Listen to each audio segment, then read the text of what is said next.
Get up and get out. Get out. Get out. I have a question for you. Say Christ is Lord. Say Christ is Lord. Say it. You say Christ is Lord. Get out. Get out. Christ is Lord.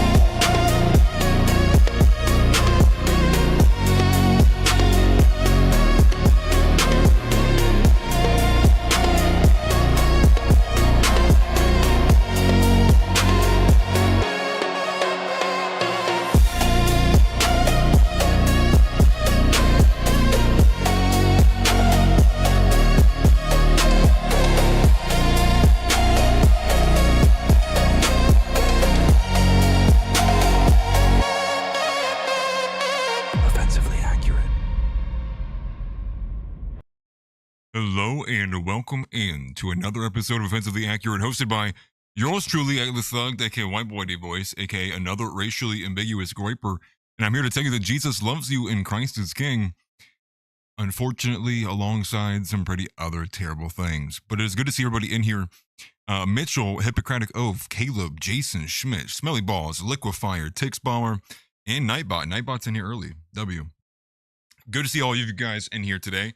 We have a good bit to cover, actually. Some majority of it going to be revolving around Sneako and his continued brown clowning. That just is a gift that won't keep giving. Unfortunately, the gift that it is giving is coal. And it makes me feel like we have been we're on the naughty list, if you will, just getting coal. Endless coal. It won't, no matter where you look, it's coal. He's giving you coal. He's handing it to you hand over fist. It's just coal.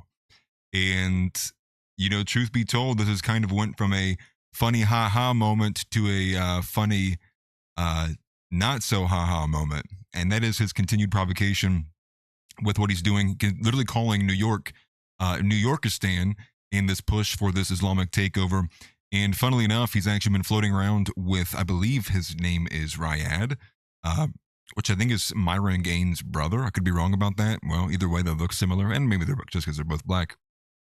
Either way, even Riyadh, who's been alongside Sneako during the last day or two, has been actually sitting there and pushing back on some of the things that Sneako has been saying. And Sneako's has been kind of flailing all the way around. You know, and it kind of touches on another story we'll get to, but ultimately, Sneako is beginning to act like Hasan. Hasan Piker, that is. And the reason I'm saying that is because Hasan Piker has this kind of defense complex where, because he lies to his audience, his political positioning is basically fake and gay, but also woke. He's always in this position where he can never really engage with reality. And because he can never engage with reality, he has to always kind of constantly reframe things to what they're not actually about. And the same thing Sneako is doing as well, too, and we'll get to that as well. One of these clips which we'll react to, he literally calls Aiden Ross, a Jew, having to appeal to white nationalists, because I guess the thinking and the logic here is that if you're not pro-Muslim, you're automatically a white nationalist. And again, the framing of these things matters because it's also becoming Sneako's defense mechanism, because Sneako doesn't have the truth on his side. He has to continually kind of change the parameters, move the goalpost, and basically turn what something is into something that it's not. So that's one story we're going to be getting into. Also, over the 4th of July, we'll say Happy Independence Day. Hopefully everybody had a good Independence Day. 4th of July, I do like calling it Happy Independence Day. I have caught myself occasionally saying Happy 4th or 4th of July. Ultimately, I think it does take away a bit of the actual substance of what we are celebrating for. And again, we are celebrating the fact that this country declared its independence from the great British Empire, if you will, the greatest navy on planet Earth. And some would say probably the greatest military. But I hope you guys had a good time. Hopefully everybody got a chance to shoot some fireworks off. I had a good time myself this weekend, but now we are back to work. However, one thing that happened over the weekend was this controversy that occurred from this Patriot Front public showing, this public event. And it's been all over the timeline. I'm sure the same as you as it is for me. It is just everywhere. And we are once again doing this I don't know if you'd call it yearly. I don't know if you'd call it biannually. I mean, but it's basically every time Patriot Front does one of these marches or shows their face in any kind of meaningful way, or on a high leverage day like the 4th, or on Independence Day, what we end up getting is every right winger comes running out of the bushes to scream at the top of their lungs, "Fed, Fed, Fed." However, those goalposts have since changed a little bit, even for these arguments, because the right wing has basically been in power still, meaning Kash Patel, the Trump administration. And so many of these people, basically the day that Kash Patel was nominated and as the Trump administration walked in, a lot of people were talking about, man, can't wait to see these guys on masks. Can't wait to see, what agents these guys are working for. Can't wait to see, who, which leftist group is funding them.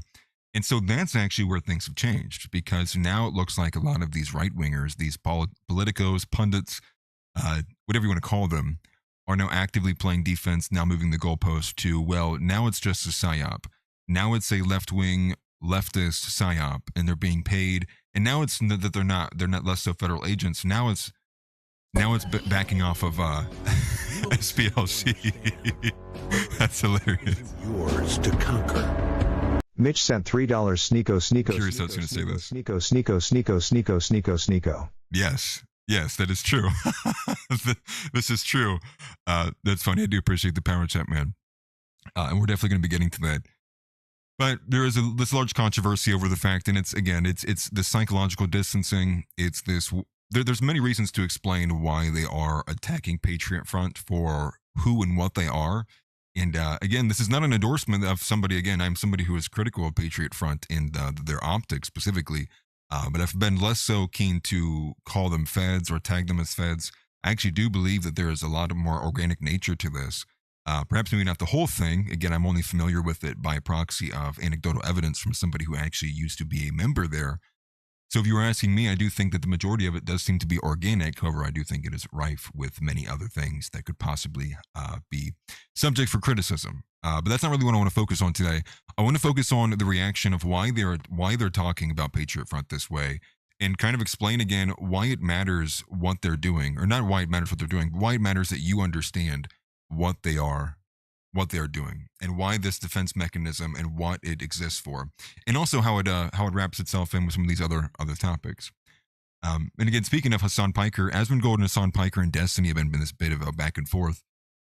The newest version of this, and again, who even cares to catch you up to speed? The reason where I came in on this is because Hasan Piker's this newest twist in this beef between these three pundits is now it looks like Destiny is backing up Asmongold. And Hasan Piker is running off with this claim that he's been banned more than right-wingers. And this is laughably insane and laughably absurd, because everybody would know that Hasan Piker basically has existed from his inception until now, with very, very, very few ups and downs. And everyone knows, too, Hasan Piker gets banned on Twitch, and 24 hours later, he literally he's back and reinstituted on the platform. Nothing even close to people being banned forever, like a Vincent James or a Nick Fuentes, or insert any other person that's tried to exist in the right wing since then. This is funny. We found a way. Mitch sent $3. Grape Sneako Grill Sneako Grape Sneako Grill Sneako Grape Sneako Grill Sneako Grape Sneako Grill Sneako Grape That bangs. Grill Sneako Grape Sneako Grill Sneako Grape Sneako Grill Sneako Grape Sneako Grill Sneako Grape Sneako Grill Sneako. Somebody got to clip that, dude. Like, that's a banger. We'll use that for an edit. We're gonna sample that, put it on the next mixtape. Thank you again for the power chat, Mitch. I appreciate you, man. But the reason I want to step into there is because Asmongold is basically, seismic clapped this guy wholeheartedly, and in two frames. One, we're going to see this reaction to one of these clips we'll get to here in a little bit, but one of these, again, these reactions is from Hasan Piker. Literally, he cannot engage with reality. It's honestly kind of wild how you see this. It's like, here's fact, here's what someone's saying, and here, as it approaches him, he's like, actually, it's this. It's like, dude, how is this even possible? You can see it happen in real time. Asmongold calls him out, but also touching upon this reality that the right wing has only recently been allowed to exist.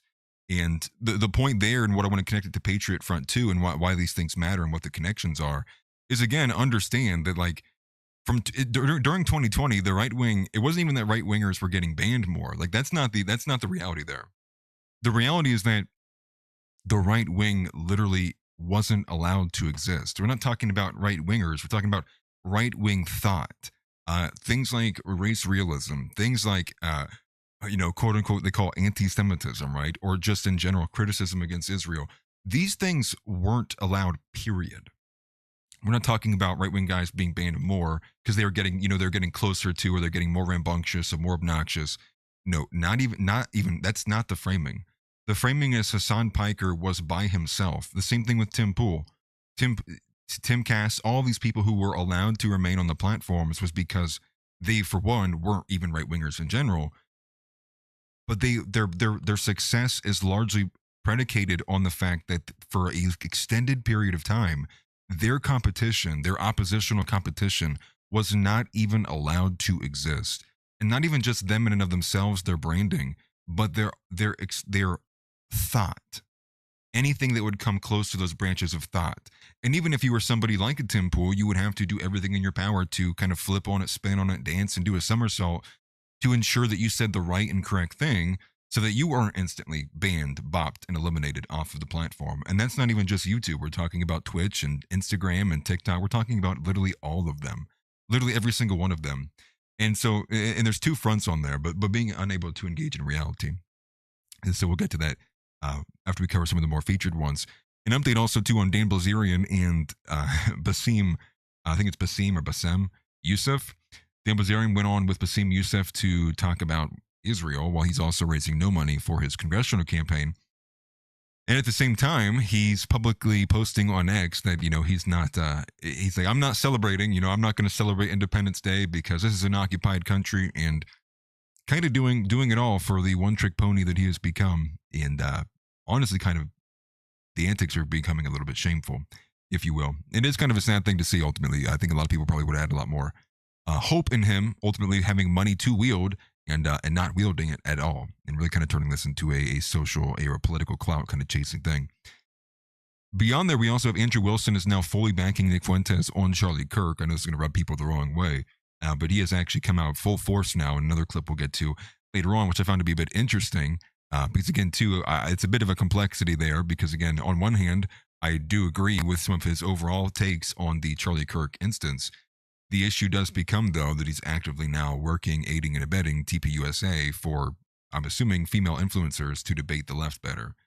So it's a mixed bag over there. Caroline Levitt, people are now saying Caroline Levitt has actually now had her Vivek Ramaswamy 2024 moment, the infamous Christmas tweet. And that is the fact that Caroline Levitt was on with, I believe, Jesse Waters from Fox News. And this woman just basically says Gen Z has a silver spoon in their mouth. Gen Z is lazy. She essentially basically parrots all of the bootstrap boomer bullcrap, if you will. We have Goyslop. That's the Jewish decimation and the Jewish deracination churned into butter given to you at your at your doorstep. And we also have Caroline Levitt. The other version of that, the more American domestic version of that, is this bootstrap boomerism, which relies on shitting on Gen Z, calling them lazy, and once again, not engaging with the truth or the reality, especially looking at the generational wealth and the difference of spending and the lack of caring for one's offspring in the older populations. But people are calling this her moment because she basically is just, once again, she's spinning on it. She's there with Jesse Waters, and she's laughing, she's chuckling. She's almost kind of doing a bit of a Kamala Harris kind of cackle. You kind of get this bitter taste in your mouth. You're like, dude, yeah, F this, F this woman. And it basically extends to her really kind of just being everything that I think many people would hope that she wouldn't have been, being one of the younger people who were part of the administration. And I think one thing that can't be forgotten is, where do you think part of this is coming from, or why do you think that she's not like the rest of Gen Z? One kind of thought goes to the fact that she is basically married to a sugar daddy. She's married to a man, I believe, is like 30 or 30 plus years older than her. I think people have differing opinions on that, but ultimately it's like, I don't really think she's interacting with reality at that point. She is in a very, very minor position. not even just the administration, but in the sense that very few people will ever be in a position that she is in, on top of also being essentially married to a sugar daddy, telling Gen Z that they are the ones that have silver spoons in their mouth. And thank you, House. Caroline Levitt is married to Nicholas Riccio, a 60-year-old real estate developer. Lovely. And I'm sure she's struggling. I'm sure that she is also, when she sees the gas prices go to $4.19, she probably also is irritated. Or she probably doesn't even think about it because she's taken care of. And so once again, a moment that is obviously not laying well on the populace, as the people are not enjoying being told, especially the youth, being told once again by boomers that they're just simply complaining too much and they need to put their heads down, get right back in there, get in that Home Depot with all those Mexicans, and you make your $19 an hour while houses cost $1 million. Because they think that that is the winning message. It's why the GOP has to burn to the ground. One of many reasons why the GOP has to burn to the ground. And I guess maybe two other moments, which we'll get to. Ultimately, I don't know if we'll spend too much time on them. One is this kind of weird and wild moment, the fact that Donald Trump was caught watching himself on Fox News. And yes, I did say that correctly, and I'll say it again. Trump was caught on Fox News watching himself. There's a crazy kind of Inception video now going around where I believe this was at the event at Mount Rushmore with Donald Trump, where Donald Trump is seen in a booth. What looks like one of these kind of like Huntington suite booths, things that you would see like at a stadium, if you will. And he's literally turned around looking at the only panel TV by himself, mind you. There's like a crowd of like 3 or 4 people there. He's staring at the TV, and the TV has on Fox News, and Fox News is currently airing their current footage of him watching the screen of him at the booth. And so he's watching himself. I think the sad part about this is it's a 30-40 second video, and Donald Trump literally doesn't even flinch. He doesn't move. He doesn't react. So I don't know if that's he's enjoying it, he's getting off on it, and he's just soaking it in, or is he just so unaware of what is happening that the moment's not even registering with him? I find that to be kind of funny, to be honest with you, which we'll get to. We do have that clip available. And beyond there, there's another big moment. I think it's another slap in the face, especially on the weekend of Independence Day. And that's the fact that Zohran Mamdani, a communist Muslim from Uganda, decided that the 4th would be a great day to sit behind his desk, make a public announcement, and tell Americans what it is to be an American. Don't think that would ever sit well, no matter what day it is on, but especially so on Independence Day. And I would say even beyond there, what's wild about this is the fact that from the footage, he is literally sitting at the desk the wrong way. The desk is at the side of the desk of which you would be sitting at if you were at the desk is actually facing the camera, meaning he is sitting on the opposite side of the desk, which we'll get to. So I believe I do have the picture. So that is the general gist of some of the stuff we would like to cover as well. Some things I won't get to, but I think would be worth mentioning if you find them in your own time. Spencer Pratt's 5-minute video he published not too long ago is actually not that bad. I think he posted it on the 4th of July. There's also a weird back and forth between Tectone and XQC. Myron's also in his bag again on a couple of things, not all the way though. And with that being said, I think we'll just go ahead and get right into it. So again, before we do, I would like to say as well, shout out to Athenor Metallurgy, the singular and sole sponsor of the show. Shout out to them. For anybody who'd be interested in any kind of custom 3D prints, whether it be tokenized items like this for your company, some kind of stand, or there'd be some kind of handout, or anything else like that, keychain, etc. They have many different ideas, so many so that I can't even remember them all. So shout out to them, AthenорLLC.com. You can check them out as well, as they also have custom light boxes, one of which you can see is right behind me. Unsure if the battery still works on it. I did have it turned on a very long time one day. But as you can see right here, Offensively Accurate, this is one that they made for me, custom, so shout out to them. It looks great. It looks wonderful. I do have to say, I think the battery is dying on it, however.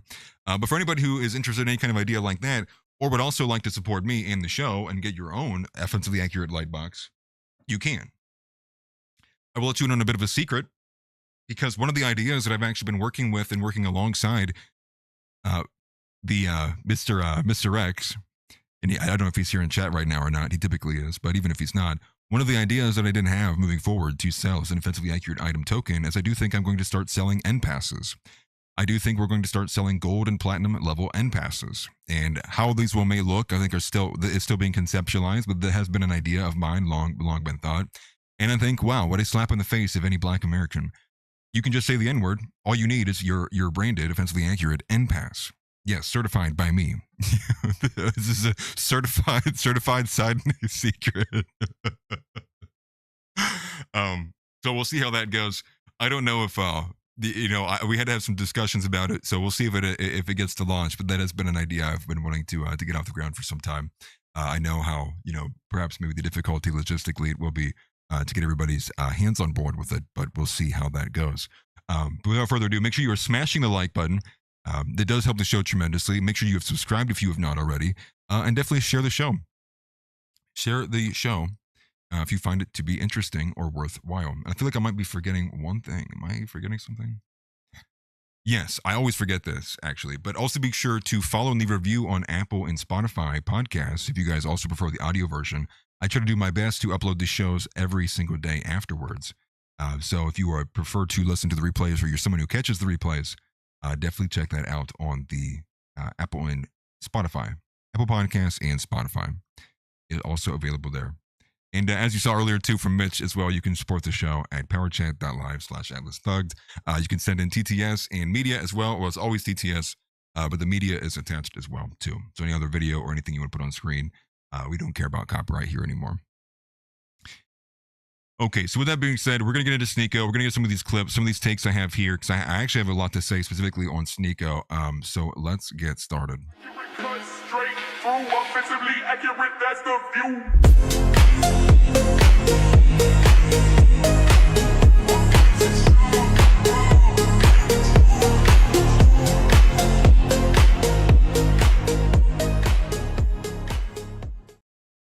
Hopefully you guys enjoyed the thumbnail. I did do some work on it, actually. No, just kidding. I actually went back to a bit more of the simplistic forms of the thumbnails. Funnily enough, one of the first things that YouTube actually said from the AIs actually said that some of my thumbnails are far too complex, far too niche. So I need to make them more simple. So I have started to do that, actually. I think I'm going to start taking that advice. So I was being a little too artsy. It said you're getting a little too cute, it said. So really, I have a lot to say just off of this first clip here. This is going to be one of the first things we're going to watch here. It's not even that long, actually, about 30 seconds. But this is one of, 30 million, 6 million.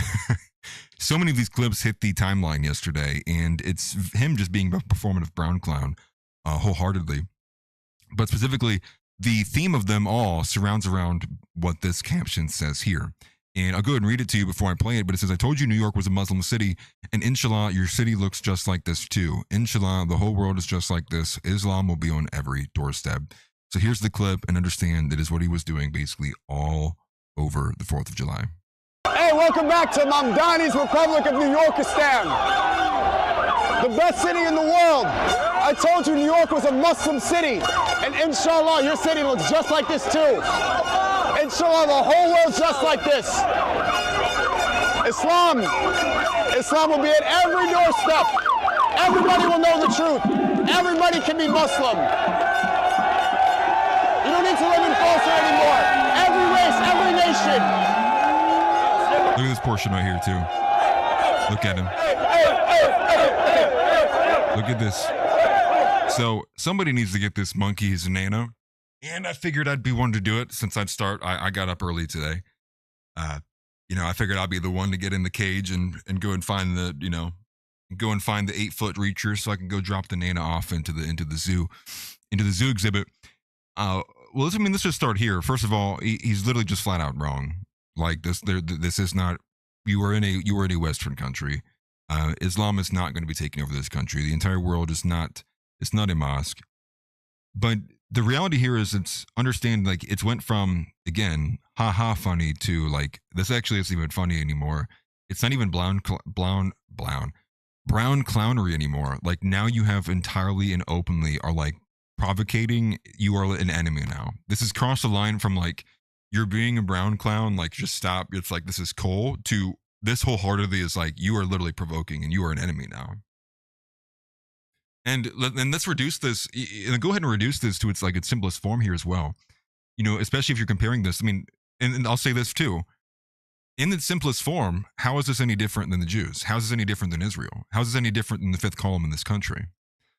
Because in its simplest form, what does the Jewish fifth column in this country seek to do? What does the diaspora, typically all these Israelis, what do they want to do? They want to direct America, American interest, American assets, American sentiment, and consent to be caring and directed towards the events of a country that is not America. So in the Jewish context, this would be Israel. And in the same context, well, this is what Sneako is doing in the same vein that he is doing here and chanting on and pumping up this crowd. He is also complaining and going back and forth. And I'm sure many of you had seen the reactception where it's like the react. And what was it about? Well, this is about that everyone's basically calling out Sneako for just nonstop crying and being performative and basically crying that more people just aren't willing to care or don't care enough about Palestine and Gaza and Muslims around the world. So how is this different than the Jews? I mean, sure, you guys have different strategies. The reality of it is, at least the Jews do it in a way that's actually strategically effective. When Muslims do it, it's just obnoxious, dirty, filthy, and I want it off my front door. So, and you look at this instance right here. I mean, what is this? What's happening right here? He's calling it New Yorkistan. I don't know if I have that correct clip pulled up, but he literally did refer to New York as New Yorkistan. He's shouting and pumping his fist, screaming at the top of his lungs for Zohran Mamdani. Forgive me, but he's actively trying to subvert the country from its roots. You're trying to twist, corrupt, and pervert this country into something that it is not.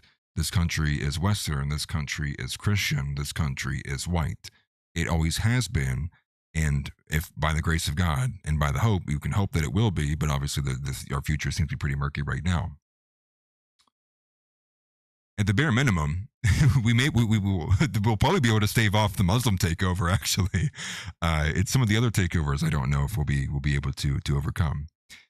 But this is the same guy that wants to cry, bitch, and moan about colonialism and the West and everything else, and only to turn around and come into the New York City streets and, he wants to put his dirty, dingy, magic carpets all over the country.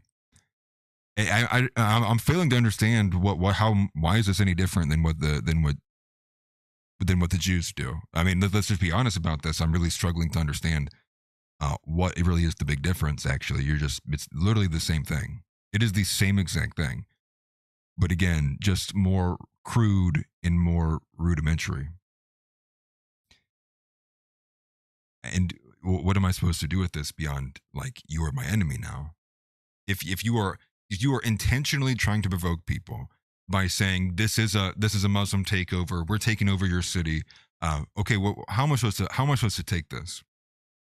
Especially when this is off the back of, this is just from a couple of days ago.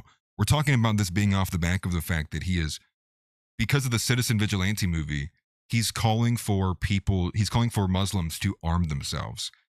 And it's not even just him. There's also the other Islamic influencer by the name of Daniel Haka. I'm not even going to bother to pronounce it. Honestly, the more dignified thing is I'm not going to pronounce it. And this guy's going off and agreeing too, saying Muslims need to arm themselves, do everything in your power legally. And again, let's return to the framing here. I'm in my home. Brown person opens my door, starts walking in my house. I tell them, hey, I start expressing to him, hey, my distaste and anger, hey, you're not supposed to be here. I really don't appreciate that you're doing this. And their response is, I guess we need to get guns now. What? You're actively invading. Everyone even near you is trying to tell you that you are not in your own country, you're not in your own nation, you are provoking, you are attacking, and your response to people expressing their distaste and unwillingness to go along with the takeover and the hostile invasion is that, well, I guess we have to harm them. I guess we have to get guns then.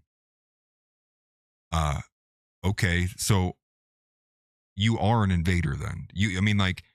Let's remove all of the word babble. You have effectively become an invader. Maybe perhaps just one or two steps removed or collapsed away from. And there's no other country you can go and do this in? Are we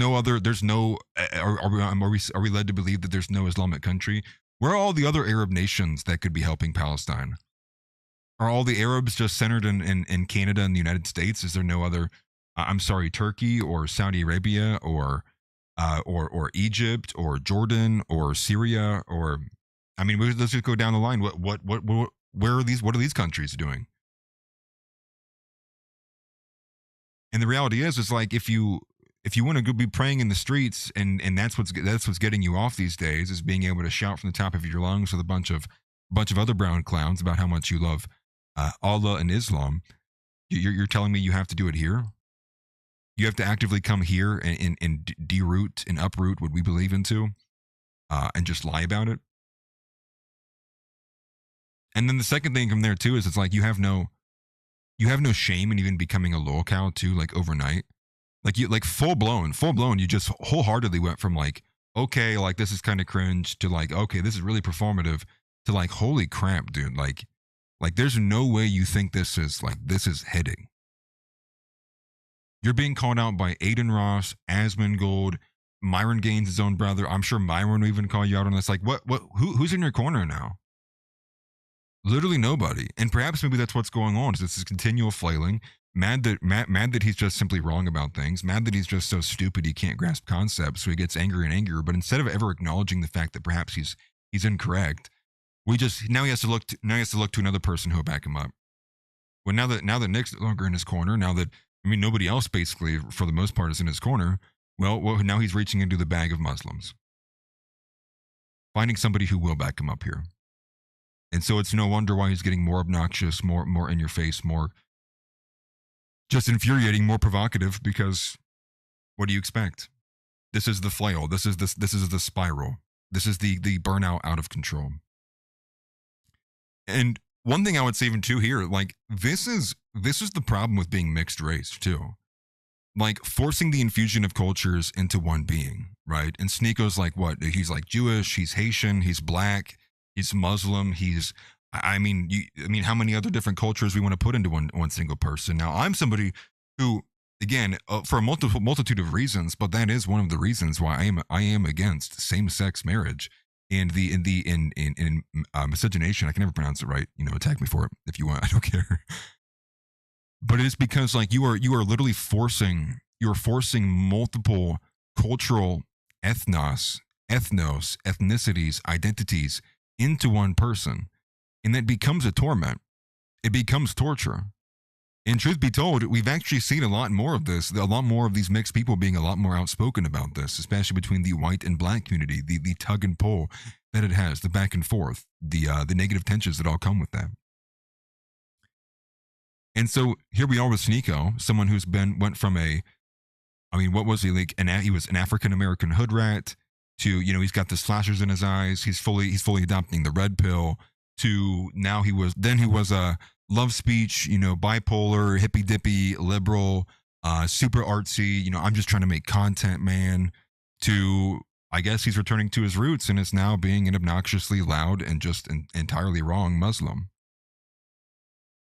So what's next on the train? Are we going to get a voodoo version of Sneako? When's the cannibal arc start? When do we start tapping into the Haitian stuff? So it's sad on one hand, but it's also just infuriating on the other, because it's like every time he changes personalities, every time he changes identities, it's like the previous ones never existed. And that's what he's ripped between. He's ripped between the majority of these. So it's sad on one hand, but honestly, look at this as an example here. Like here is an example of why this is a terrible thing. Like this guy, he doesn't have an identity. Understand that he doesn't even have an identity. He has new friends every 2 years. His identity has effectively become that he doesn't have an identity. His identity is searching for an identity. When your identity is you're someone looking for an identity, you become anything and can be anything at any one time because you are nothing. That is who Sneako is. And it's like you get madder the more that you think about it too. Because the more that you think about it, the more you realize you're like, actually, it doesn't even matter how correct I might be. It doesn't even matter like how I might even be able to articulate it. He is just simply so stupid that it wouldn't matter. You can't reach him. Because stupidity is it's like steel plates. And the more stupid someone is, it's like the more steel plates they have, making it increasingly more difficult to penetrate that with anything truthful or factual. And so you know, we can all be angry about the fact that Sneako is provoking and he's leading these Muslim chants and he's trying to take over New York, you know, and aiding and helping the cultural side effects of, you know, Zohran Mamdani and everything else that's going on in New York. But you can't even be that mad because it's like it's like raging out and crashing out over what a toddler like eating a crayon. So you can be mad because like it shouldn't have happened, but you should also like, you have to like stop yourself because like there's nothing I can even do about it. Like I can yell at them that the crayon is not to eat, but at no point like do I have a reasonable path that they will ever actually believe or stop eating the crayon. And so what do you have to do? You just have to take it from them. You have to step in like the adult in the room, and you just have to you have to make an executive decision, and you go, okay, the crayons are going in. They're going in the cupboard. They're going in the upper cupboard up here where you can't reach them. So it doesn't matter how right you are. You're just going to keep doing his thing. So here's another one of him saying New York is a Muslim city. This is a secondary one. There's a multitude of these. And we'll rip through a few clips here. Here's another one, him going off. New York is a Muslim city, he says. And again, doing all this performances, dancing around, and one could only imagine it's also being aided or maybe perhaps augmented by the fact that there is all of these Islamic communities probably internationally traveling for the World Cup and all these other elements happening because of it. So here's another shorter clip. But when you die, none of that money will come with you to the next life. So it doesn't matter. Don't follow that. Follow Allah.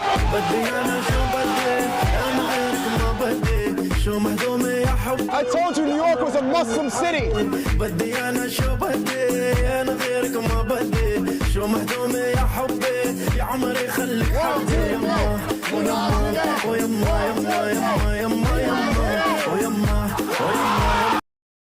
So I'm sure you're obviously getting the picture here. And what is the response to this besides you have to go too? You also now have to be deported. If these are your people, you should go with them. Why would you and it's like, you know what you're doing too. Like you know that you would have to know that you are intentionally provoking people by saying New York is a Muslim city. New York was not founded by Muslims. It was not created by Muslims. And it certainly and definitely is not being maintained by Muslims. It is being degraded by Muslims. It is being shit on by Muslims. It is being made worse than, it is being made unlivable by Muslims. Now, sure, it ain't just only the Muslims. There's other groups inside there too. Majority of them being brown. But this is a declaration of war. This is a declaration of war. And so the tears mean nothing now. You have drawn your line. Okay. So hold it. So don't come crying to me that everyone's being too mean to you or you're being censored, because I will not be running to your corner if you get nuked or obliterated off of any platform, because why would I want my enemies to have a chance to speak? So, who knows? And he's always got a high chance of being banned again, because of course it's Sneako. But this is what I was referencing earlier. This is Ryad, who, as far as I understand, this is the brother of Myron Gaines. And you can see even he is having to actively sit here and tell Sneako in this short clip here, this 2-minute clip, that yes, what you're doing is an act of provocation. And the reasoning here inside this clip too is actually kind of interesting. I mean, it's logical. But he's even making an argument inside of Islam. He's not even making like a colonial argument. He's not making a white argument. He's not making a Christian argument. He's even making an argument using the context of Islam in and of itself, Ryad is, to Sneako about why he shouldn't be doing what he's doing, which I found to be interesting as well too. And so shout out to Ryad for being, maybe perhaps 5 IQ smarter than Sneako. Is it okay for Bosnians to pray in Times Square since they are white? No. Why? No, it doesn't change it. But Norwegians are doing Viking rituals. They say we're going to start a debate again. Yeah, but what they're doing is not religious. So? What the Norwegians were doing is not religious. Well, the problem with the time, I only added the brown element today, but I told you prior, why I don't like the Times Square prayer is because it is an indirect act of provocation that's unnecessary even from our own religious perspective, because we should be in the masjid anyways. So think about this. Think about this. Great. Thank you. If Islam tells you the masjid is the best place to pray, Islam is telling you this now, and you could Google it. You don't go to the masjid and you pray in the middle of the street. We went over this. We can't fit everybody in the masjid. What's the point? We can't fit everybody in the masjid. Sneako, you can't fit all of those Muslims inside of all of the masajid around New York City? So just inside of there, he's basically saying, like, listen, even in Islam, it says the best place to worship, the best place to pray is to go inside of the mosque. It is to go inside of the, their version of a church. And Sneako's, this is what I mean. Like, he is a Hasan piker. Like, that's his level of intelligence, actually. And I didn't think it was this bad, but it is this bad. And his first thought is, well, we can't all fit in the mosque. What? Like, is that what you think I'm telling you? Is that you should all, this whole massive crowd that's flooding the streets of New York should all go into one mosque that can seat like 110 people? No, you effing idiot. It's like, and so like then the argument turns into like, well, then go to different mosques. It's being reframed, and all of a sudden it's like it's all on these petty stuff. And you know who argues about petty stuff? Women argue about petty stuff, and Hook is completely correct. It is a very woman-coded thing to do. It is trying to find, like, it's like when your argument's it's failing, okay? That's why I'm saying flailing and spiraling, because the visual illustration of this is Sneako's losing the argument. So the ground of his argument is giving out, and because the ground of his argument is giving out, he's falling now, metaphorically. He's trying to find something, anything to reach on. And it's like he found something. And it's like, yes, technically, you can't fit 4,000 Muslims into like a 2,000 square foot building. Yes, correct.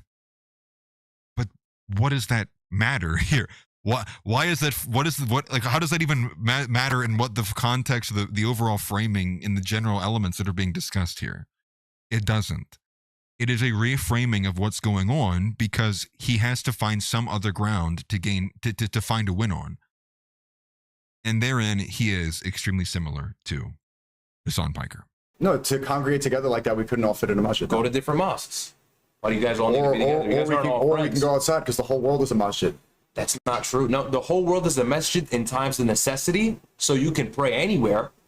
But in terms of what place is best to pray, where should you pray? It is the masjid. You're kind of avoiding the guy's question, though. No, I'm not. I just answered it. It's not the same. If it's a Bosnian, if it's an Albanian, if it's the Norwegian part's fine. If it's I'm naming Europeans right now. If it's a white Muslim, a black Muslim, it still doesn't take away that. That's an act of cultural significance. That's religious imposition. That's, I'm going to pray here, even though I should be in the mosque. And one thing else, too, is like, if you're going to brand yourself and become a face of something this significant, right? Like, if you're going to sit here and say, like, I am a Muslim, like, we're taking over New York, I am like this major streamer, and I'm going to start pushing, with all of my might towards this ideal. Well, should that not come with the expectation that you at least have like the slightest and bare minimum understanding of what the hell you are talking about? And yet again, here comes some random that I've never seen before in my life, spitting game, like absolutely cooking him in his chair. Maybe this is just what he likes. Maybe he just likes sitting in a chair and getting humiliated. It wouldn't be the first time. But that also is another telltale sign of someone who would be a good leader or not. And not that there's even something that matters, but it is just a sign or an insight into the character of Sneako, which is, if you yourself was someone who was very good at self-monitoring, self-aware, and which is a requirement of a good leader, then you would have the wherewithal to know when and when not to push and to pull. When is a good time to go for this? When am I satisfied with my understanding of belief and the argumentation of what I'm trying to push? And that thought process never even happens to Sneako. I don't even know if he's ever had that thought process once. And I'm saying this as somebody, again, and many of you may know this, but for those who don't, I'm saying this as somebody who used to watch Sneako back in 2020, back in 2021. 2019. Someone who did appreciate the fact he was one of the few people who was actually talking about the red pill.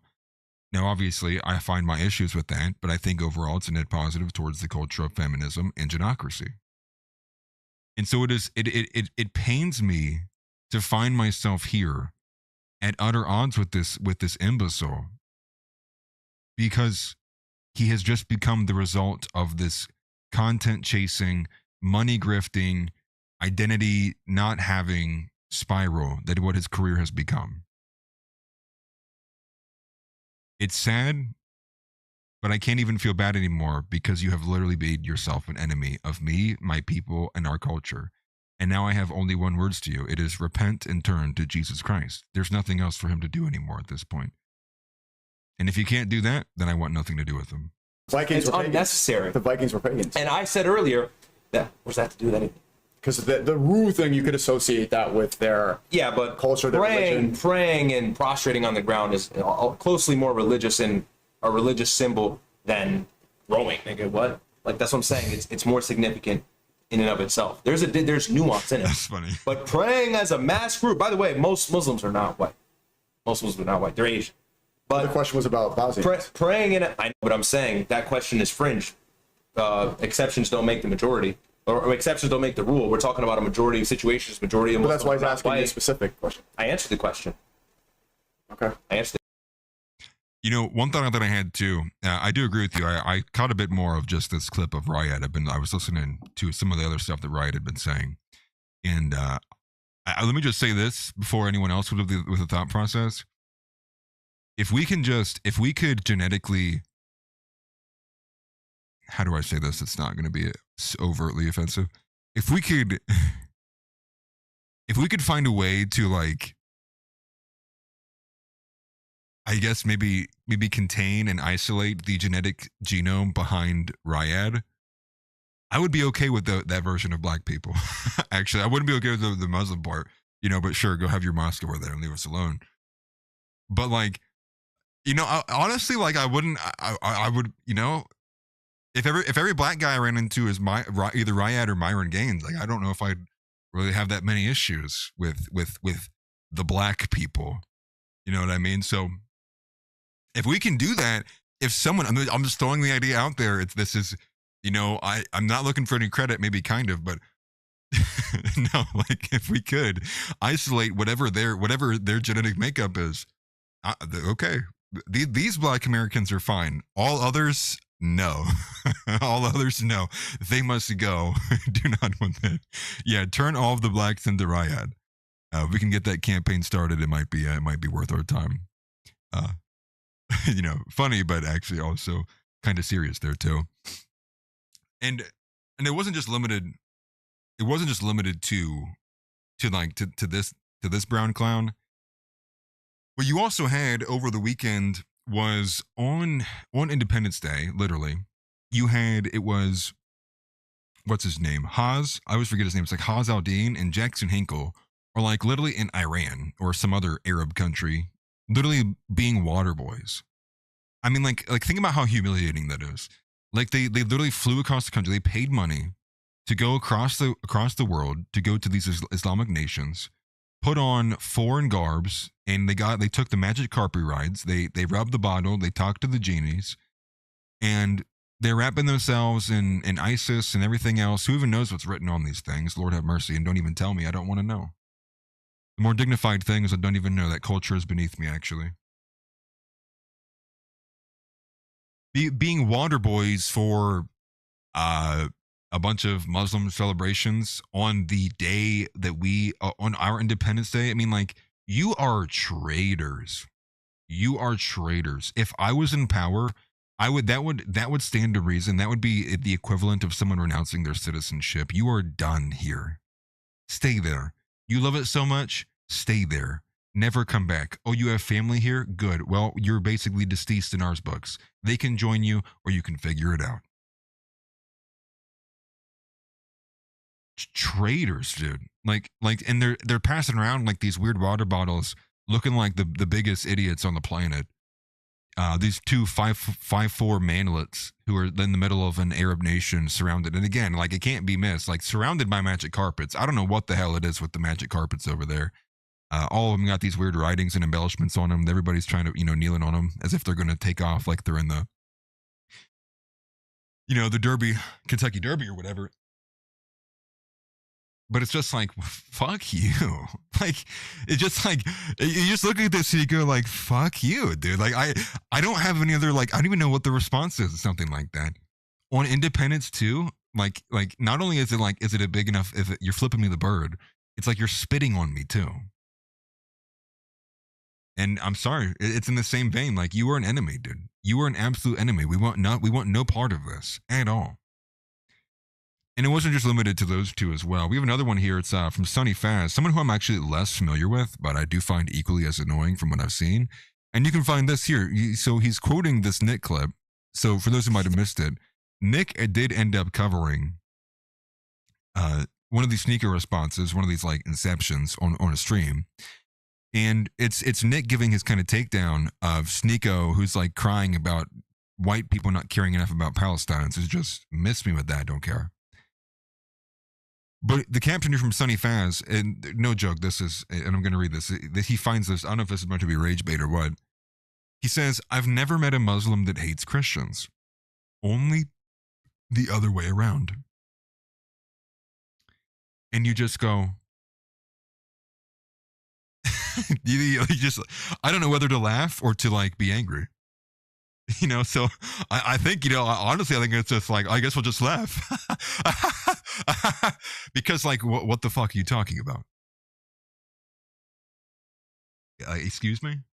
It's like it's like the scene in the movie where the person says something that's just so like out of bounds. You're like, excuse me?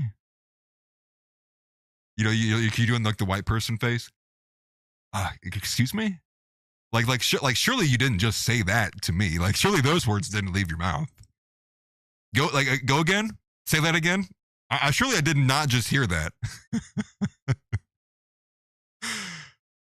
Dude, we're we are what, 2 weeks removed from the 250,000 rapes explicitly of white Christian girls, underage white Christian girls in the UK.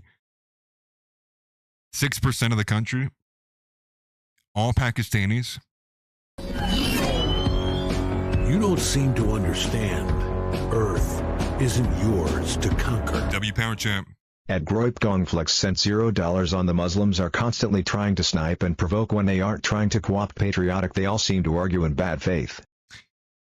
Very true. Very true.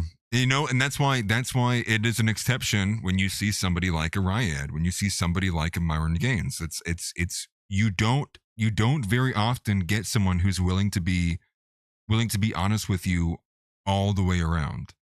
You will get people who will be honest in and of their arguments and in and of themselves, but it is much, much rarer that you will get someone who will be honest towards those things that would be politically expedient for their enemies or the opposition. That would be, perhaps not in their best interest, if you will.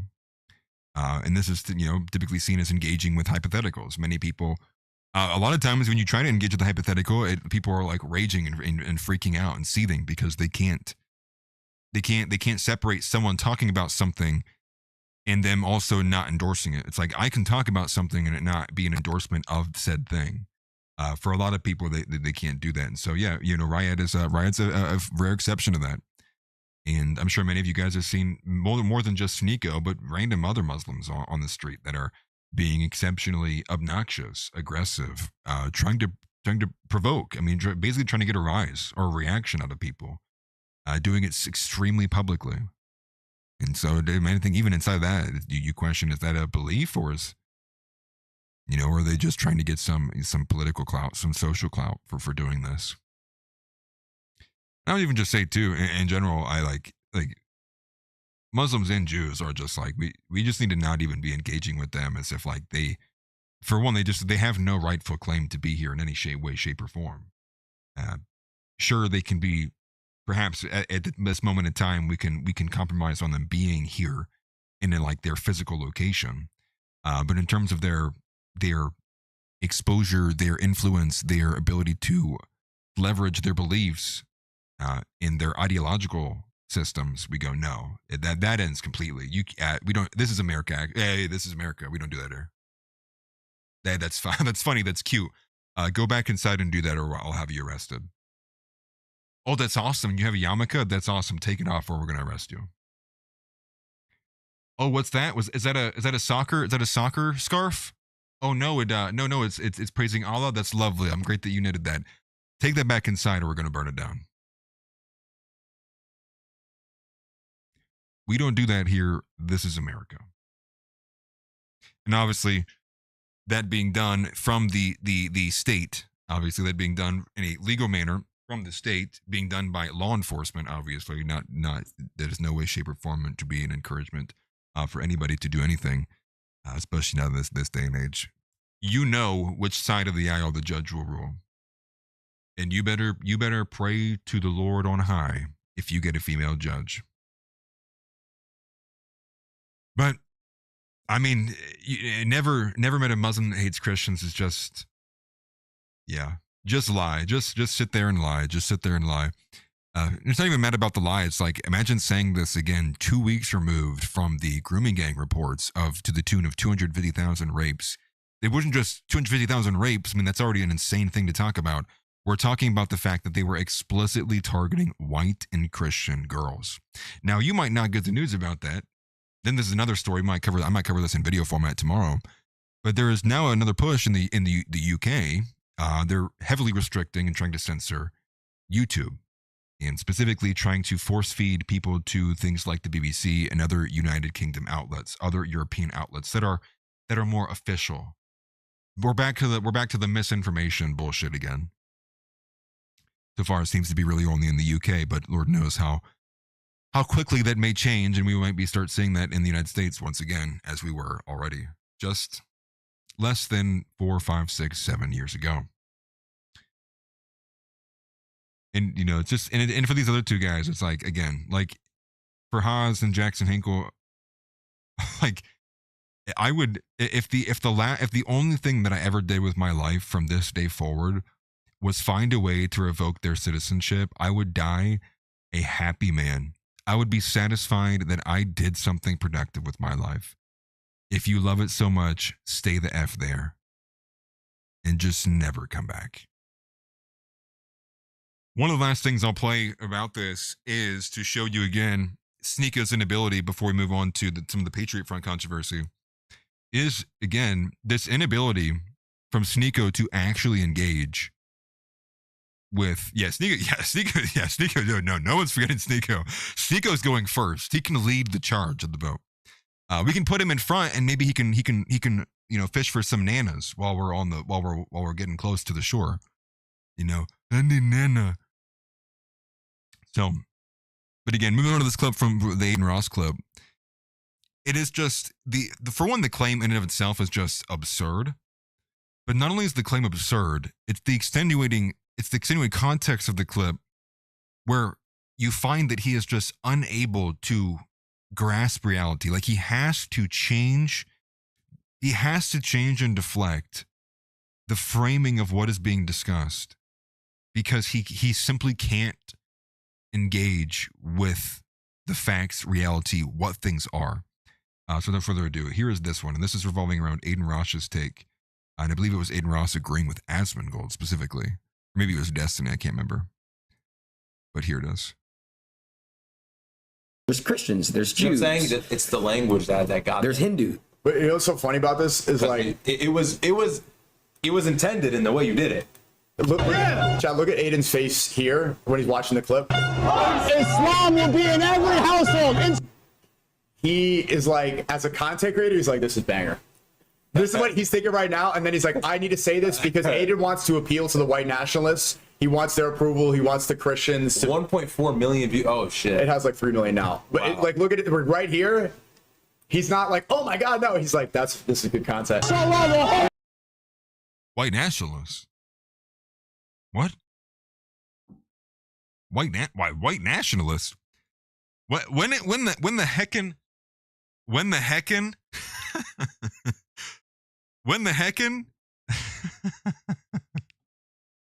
When the heckin' what?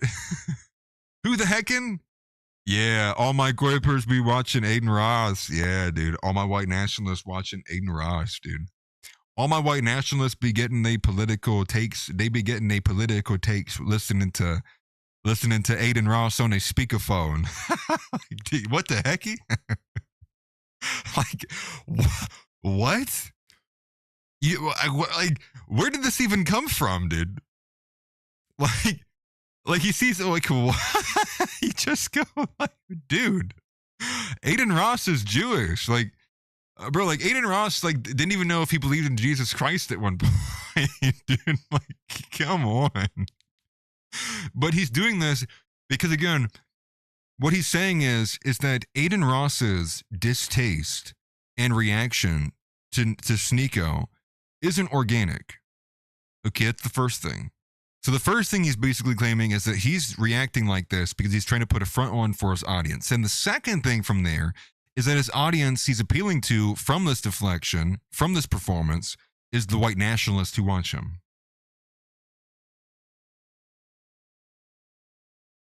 and that's just absurd on its face.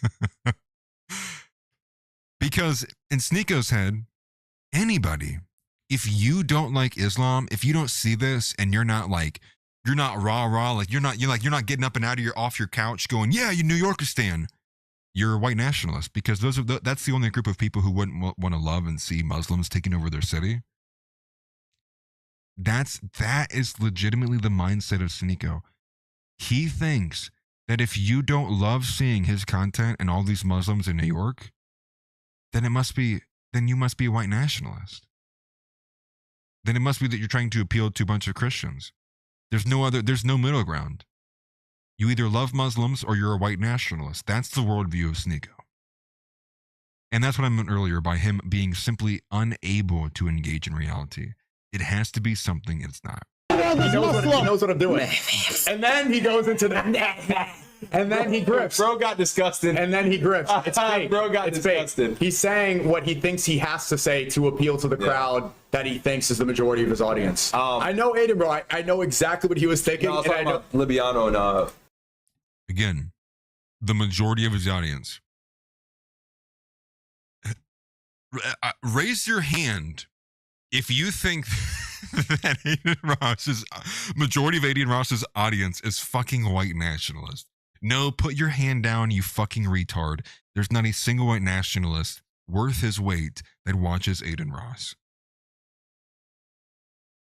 This guy, dude. And the coal is plentiful. It's plentiful. Like who even needs Santa Claus or a naughty list when you have this guy? It's going to take me weeks to take the coal from my house and get rid of it for how much this guy is pouring through my monitor into my room.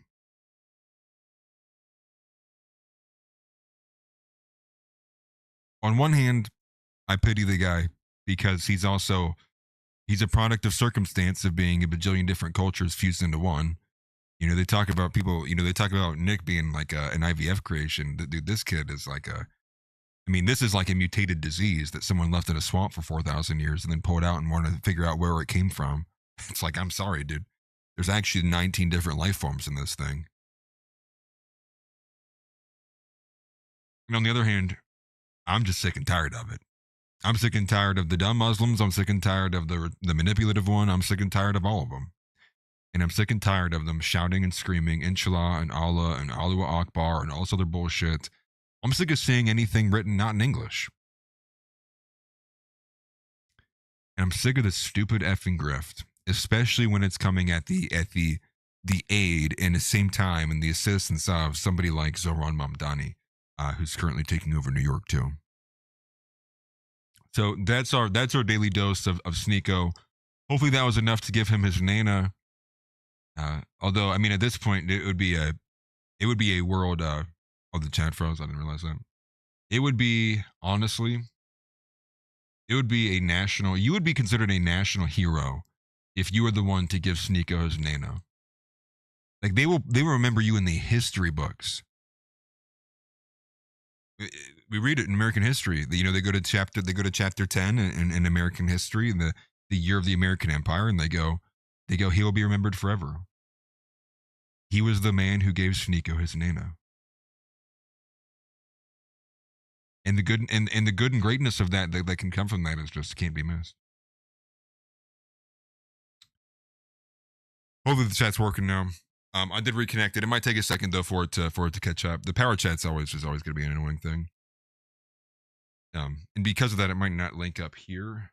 But I do appreciate the super chat that just came in from World Champion. I appreciate it. Future leaders of America, SAR. I love it. Thank you, Mr. World Champion. Yeah, I saw Smelly put your hands up in the chat. That's hilarious. Mods, ban him. Yeah, just kidding. No. So moving on to the Patriot Front controversy. This is something that I wanted to cover as well too. You just put it up on screen. I mean, this is the same thing over and over and over and over and over and over and over again. And I mean, this is going to probably sound like a defense of Patriot Front, but really it's more so I just want to talk and discuss about the people who are calling everybody out for this. All of the Roger Stones of the world, the Publiuses, whatever. So you have this from Roger Stone, and this is his annual post. I swear on God's green earth, this is at least the 6th or 7th time he has tweeted this. These guys are so obviously feds. What a crock. Forgive me. And the tweet from Mitchell Miller, whoever this is. A group of masked men gathered at Union Station today and called for reclaiming the country and getting rid of immigrants. Some held Confederate flags. They have been marching across Capitol Hill. And yet again, it's another demonstration of Patriot Front just standing during their march.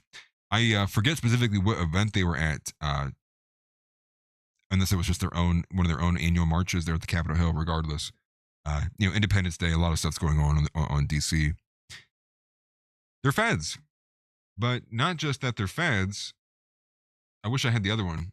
I must not have saved it. The other one from Publius, and this is the other theme here. So some people are calling them feds. The other new branch, the other new one, all of the goalposts that have since been moved, is now it's that they're leftists. And so, the reason, quote, and this is their terms essentially. The reason we know they're funded by leftists is because leftists never investigate them, said the right-wing journalist. Now, again, I'm not referencing Roger Stone here. I'm talking about Publius and a few other people like Nick Sortor and others, Brad Daughtry, people who would brand themselves as right-wing journalists, calling themselves right-wing journalists, right-wing investigative journalists. The reason we know they're funded by leftists is because leftists never investigate them. And it's like, okay, so what have you turned up? More speculation? Can you post one thing? Do you have any definitive evidence that these people are federal agents or anything? They're getting paid by someone? Anything? A paper trail? Anything at all? Literally something that you could literally take a picture of and post on the internet. Nothing. So now it's not. So Roger Stone is on that boomer game. So he's still behind the times. These guys are so obviously feds. And the reason why it's changed is understand that it was most people's belief that when Donald Trump won the election and you were getting people like like Kash Patel and others being installed. The idea was that when they came in, we were all of a sudden we're gonna get our Scooby-Doo moment, and they're gonna take the mask off, and we're gonna see it's AOC and Bernie Sanders. That's really who Patriot Front is, or it's like it's the deep state. It's somebody who is hired by Comey. It's somebody, and that moment never came because it never is going to. Because it is of my belief that I do think ultimately that these people are as close to being organic as you can get. Now, the reason I say not wholly organic is because I think the way that it's structured and set up in some previous instances lead me to believe that there is perhaps some level of infiltration. However, I think the majority of it is organic. And so the reason why you didn't see them just poof, like dust, magic dust, like the Matthew McConaughey disappear, is because the majority of those people there are more than likely organic. They are there because they want to be. They are there because they have families, and they are there at the North Carolina hurricanes that are cleaning up. They're there at this disaster and this national emergency, and this year they're handing out food and aid and T-shirts, and They're helping people hike through mud and torn down roads because the hurricanes tore them up. So no mention of that stuff. And they've done some good things. This is not, I'm kind of on the fence on them ultimately. I have my criticisms of them, but they are an entity. I think Thomas Rousseau is a bit less than polished of what I would like to see, but he's still, we're all imperfect in different ways. I've not been led to believe that I find that he is in a federal agent, if you will. I think he's just wrong on some things wholeheartedly. And I do agree with Nick on Patriot Front. I do ultimately think that the optics overall still serve to aid as ammunition against us.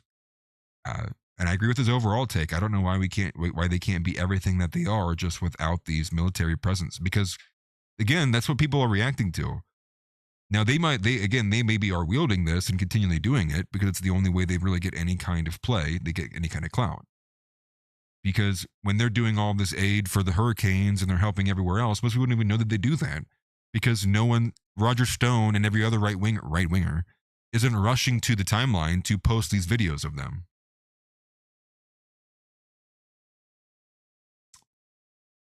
With that being said, though, this actually has roots in what we were going to talk about with Hasan Piker as well, too. And that is this concept, again, that Hasan Piker, remember, if Hasan Piker is bringing up this idea that he is supposedly banned more than everyone else on the platform, it's like, just even thinking about that, too, being banned more. Well, it's like, yeah, because when Nick was banned and when Vincent James was banned and when every other right-winger was banned from like 2017, 2018, 2019, and so on, they were banned once and forever. When Hasan Piker is banned, it's a 24-hour slap on the wrist before he's right back to streaming the next day. But it is because the true right wing was not even allowed to exist. And most people really fail to grasp this. And I mean this wholeheartedly.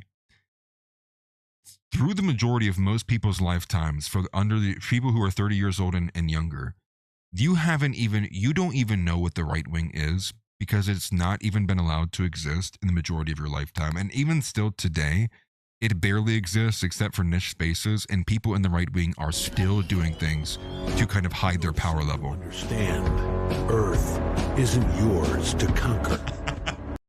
At Caleb Camarillo C8G sent $99 on I should start a new WS organization just to bait a bunch of infiltrators, then make them do community service, no marches or...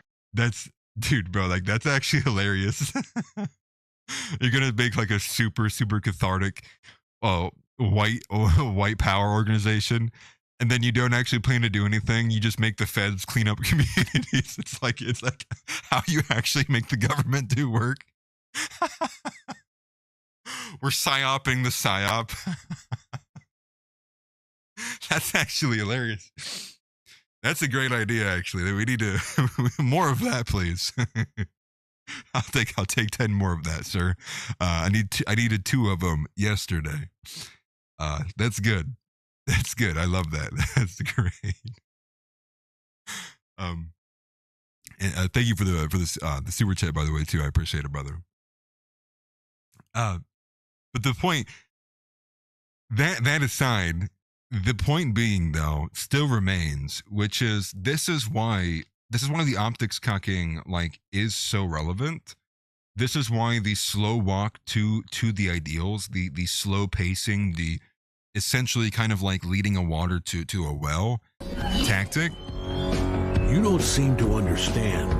Earth isn't yours to conquer. Mitch sent $3. I was driving along I-10 westbound going into Los Angeles, and there was a black Muslim parked on the service road next to the highway kneeling on a prayer rug on top of his car with the mountains in the background for dramatic. Bro, you should have asked if he was sending it to Sneako. The bro's probably in Sneako's Discord.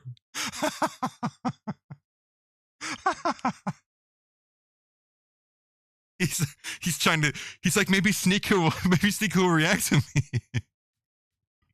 Brown clowns leading the brown clowns, man. Oh my gosh. That's hilarious. That is hilarious. You know, truth be told, I've seen many elements of this in Columbus when I was there. Getting so bad, so much so that one of the Planet Fitnesses I used to go to, I almost hit a guy because he was literally praying in the parking spot in front of me. So, or like 2 spots in. So typically when I pull into a parking lot spot, I always try to pull through. So I'm like always facing them. I don't have to back in. But I'm forward facing out of the spot. And I'm like whipping in so fast. I'm like looking left into the parking lot, and then I'm turning into it. There's no one in the first one. There's literally an African man from Senegal laying down with his fucking magic carpet on the ground, you know, praying to Aladdin or some shit, and he's doing the whole like whatever they do, like the up downs, this arcane do it 5 times and you're good type stuff. And I'm just like, it disgusted me so bad. It took everything in my body not to honk my horn and throw mud at him or something. But just like, yeah, you saying that just reminded me of like that instance alone, and like that was enough to me of like, dude, like it just makes you so uncontrollably like angry. Like, for one, I don't even like it in general, but 2, in the effing parking lot of a fucking gym in America. Like it's one of those things where it's like, that's a sign, right? A canary in the coal mine. And that was 4 years ago. It was like 3 or 4 years ago at this point. Incredible stuff. The point being, though, and I guess maybe to return to the mainstay here, the point being is that is why the optics cucking is such an extreme position from the Groypers and from Nick specifically, is because the right wing, like we're not even that far removed from it. It was basically kind of slow walk through the last couple of years. Some stuff, it was really bad 5-6 years ago. And it's basically been bad for like 15, 20 straight years of the right wing not being allowed to exist. So you are talking about essentially close to 3 decades of actual right wing values not even being present in the sphere of thought, period. We're talking about race realism. We're talking about Christian nationalism. We're talking about, the indifference, non-egalitarianism, anti-blank slate. I mean, everything that is essentially oppositional to what the current infrastructure is wasn't allowed to exist. And you're talking about years and years and years of that being indoctrinated and pushed. So much so that anybody even gets a whiff of it, a dog whistle, if you will, they go ahead and pull the plug. They don't even ask any questions. They go, "That's close enough for me, pull the plug, ban them." And so that's why this Patriot Front, when they're marching, it's bringing about such an extreme reaction from who? From the right wing. You're not seeing Roger Stone is not a leftist. All these people that are in these MAGA spheres that are quoting Patriot Front and are attacking Patriot Front, they're not leftists. They're not liberals. They're not Bernie Sanders bros. They're not from the DSA. They're not voting for Jasmine Crockett. They're not hooting and hollering with the Somalians with Ilhan Omar.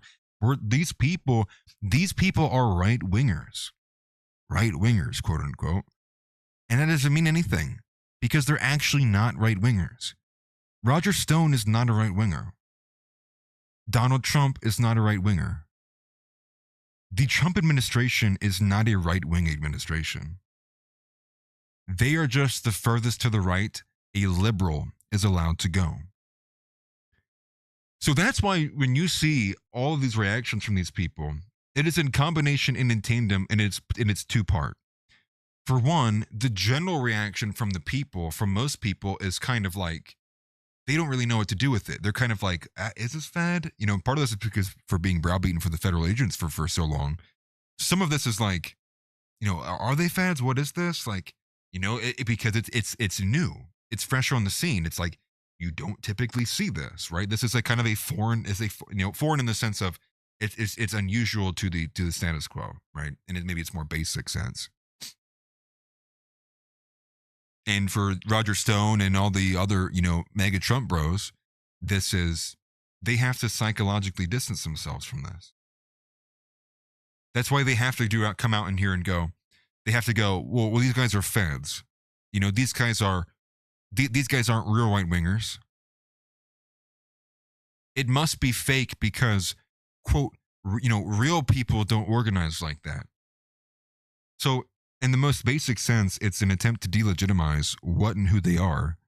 But secondarily to that, it's to paint it out as in like real conservatives wouldn't do that. Real conservatives, but it's like, no, actually, that's maybe the biggest lie in all of it. Less so the Fed thing. It's more so like, no, the real right wing is actually more prone and more willing to do these militant marches. No, the real right wing is a bunch of men who are willing to stand and hold the line on things like race realism, on nationalism, on perhaps socialistic nepotism for one's own people, for having pro pushes for biases towards the in group, which would be whites and white Christians. But it's not existed for so long that the average person doesn't even really know what to do with it, beyond kind of just nod their head with the administration of like, yeah, I guess these guys are feds, because their idea of what a right winger is and has been for the longest time has been Jesse Waters on Fox News. It's been Joe Kent talking to Tucker Carlson. It's been Roger Stone's hashing it out with Alex Jones. And so most people who are even 30 years old, their idea of what a right winger is actually flawed. It's built off of a liberal being painted red. But when you see the real right winger, when they show up, and it's this entirely different thing, this entirely different creation, that they're puzzled to this. Now, I think there's a good amount of people who are privy to this, and there's a good amount of people who can recognize this, but I do think a lot of people simply do not and cannot grasp that fact. And that fact is that the right wing, only for maybe basically since X has been reopened and allowed to breathe for free speech, have you actually seen a true right wing begin to form and be outspoken and begin to push for the things that they believe in that are oppositional to the current status quo, being the Trump administration? And well, why is that? It's because the current Trump administration is not right wing. They are not conservative in any way, shape, or form, except in maybe the most basic economical sense. These people are not social conservatives. One of the first markings of a social conservative is women not being in positions of power. It is as simple as that. Secondarily to that, it would be nationalism. It would be an outward expression of the patriotism and belief and wantingness for the exceptionalism of one's own country over others.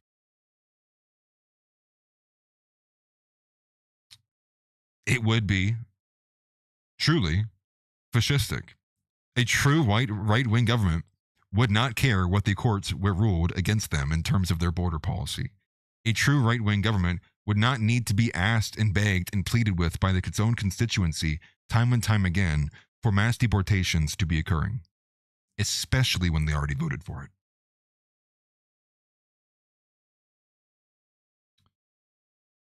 So some of this is the delegitimization of it. Some of it is, whether it's from Roger Stone and these people, they have to delegitimize it because it's a threat. It's a threat. And let's just be honest about this. Patriot Front is growing. By margins I'm not really sure about, but I do know that they are getting bigger. More chapters are growing. And so not only do they have to distance themselves from it, because the Trump administration has basically built themselves off of a platform, off of a belief, off of an ideal set, that's too far.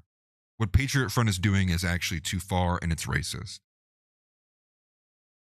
It's not liberal enough. Secondarily to that, it's having to explain away the appeal, because the appeal has to be explained away, because you have to mute what is gaining traction. You have to mute your competition, which is why you're explaining it away. Real people don't organize like that. You have to make them a non-threat. You have to find every way, shape, and form that you can delegitimize them and make them a non-threat, because if the belief begins to set in that actually it is okay to hold these beliefs, there is a group of people who are holding this. It is it is opening itself up. It is being essentially quote unquote like allowed, if you will, or it can be a positive ideal set to hold. It can be a restorative ideal set to hold. It can be a legitimate, non-hateful ideal set to hold. Well, then why would anybody want to be a part of the Trump administration? Why would anybody want the current status quo of the GOP? Why would anybody want what republicanism is and has been? This big tent, dude. You know what I mean? Like, why would you? If Patriot Front was an option, do you think are the people who are following John Doyle and Captive Dreamer going to be looking for voting for a man who's married to an Indian woman? So they have to, and that's what I mean by like engaging in a hypothetical here, And talking again about something, again specifically with someone who was a former member here, who had a very rough experience with them, and no longer wants to promote them or really be around them, wants to be separated from them. I can only tell you I have heard and seen mixed things about them. I do think ultimately the optics play a negative role, much like you're seeing here. And so that's ultimately why I wish that they would do everything that they do, but just without these marches, these optics, because I think they just, to the average dumb person, it cements these ideas. And if you can't acknowledge the fact that the average person is retarded, there's nowhere else for us to go, because you have to acknowledge that to engage in the political reality and discourse of our society. The average person in this society doesn't care, could care less, and is retarded. And if you can't meet people where they are on those things, you are only operating in a system. You are doing the boomer thing. You are becoming the TV specifically. And you are basically shouting. You are shouting from the cable. You are you are just shouting to an empty room, if you will. And it's like, that might make you feel good, but it's not really productive. Yeah, so power to them if they can continue to gain ground. They can continue to make any kind of worthwhile endeavors, they'd be decent, but the hope is that ultimately they don't get any more people arrested. There's a 2022 incident that I'm not going to cover here because I don't want to open it up and make this a big hashing back and forth. So if people want to support him, they can. I would just want to give my personal effects to that of why I wouldn't. But as far as I understand, there was a weird incident in 2022, I believe in Idaho, where many of them were arrested and doxxed. I'm unsure what actually happened with that. But that can be a story for another day. We're just talking about the hypothetical here. And before we go over to the Hasan Piker and Asmongold element of this, but again, this was really kind of basically this was like the event that happened over the 4th. Was just everybody coming out of the woodwork to complain, bitch, moan, 6 ways from Sunday about Patriot Front and what they're doing, what their appearance means, all of it. Uncle House, Uncle House. He says Republicans like to play footsie with nativist rhetoric, but they'll never pass any legislation, and there'll always be enough of them to side with the Democrats to block if a bill ever makes it to the floor. Agreed. You don't seem to understand. Earth isn't yours to conquer. Admgoat 1,000 cents $0 on every time I see someone praying on a Munchkin prayer mat. My brain immediately goes, I can show you on a magic carpet read from. Someone needs to make it Latin, but it's with Sneako. A whole new world. And it's just Sneako riding around on his magical carpet. It's funny. But thank you for the super chat. I appreciate that greatly. And yeah, we need to let's just ban the magical carpets. Those things are weapons. Can you trust anybody to actually fly a magic carpet? I don't. We should ban them. It's for our safety. It's for everybody's safety here. We're gonna ban them and hide them from these people. So there's that. And to move on to maybe a bit more of the cultural side of things, I wanted to also talk about some of the specific elements pertaining to this kind of beef that's going back and forth with Asmongold. You don't seem to understand. Earth isn't yours. What's up, Zeb? At Zeb Boykin sent $99 on Robot Says. Robot says words. Thank you for the super chat, man. I appreciate it. Good to see you in here, man. Robot does indeed say words. And I know, I would like to get a different voice for that thing, too. I would like to get it to actually be Omni-Man saying it, which would be J.K. Simmons. We'll see, though. We'll see if I can get it to operate. But thank you very much for all the super chats and the support from you guys. I do appreciate it greatly. But no, wanted to move over just some of these smaller elements with Asmongold blasting Hasan, essentially, over some of this dumb stuff. And so there's really just...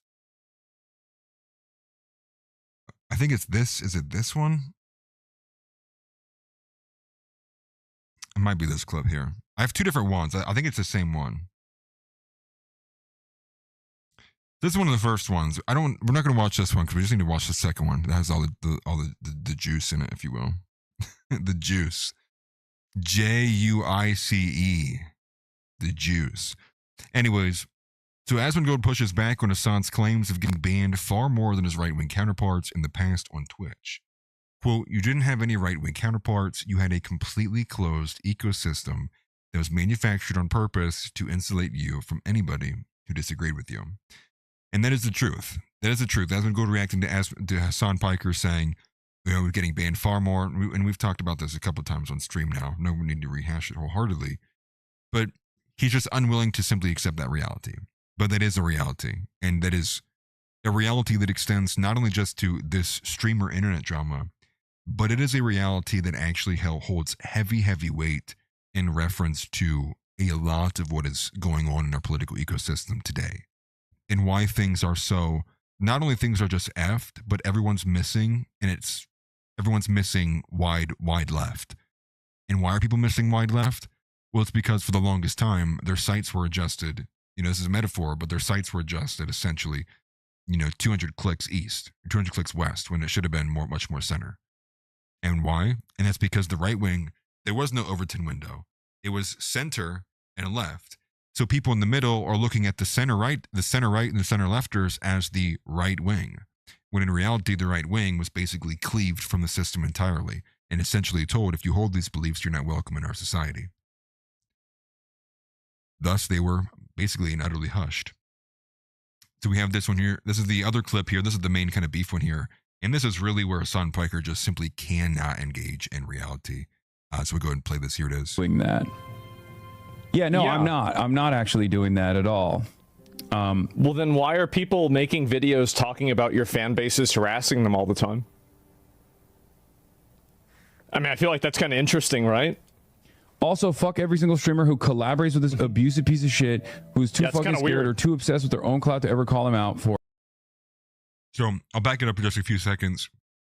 The context I would add here is that you might not be able to see it, but Hasan Piker is actually reading off of a post from Destiny on X, where he's kind of going off on a rant against Hasan Piker.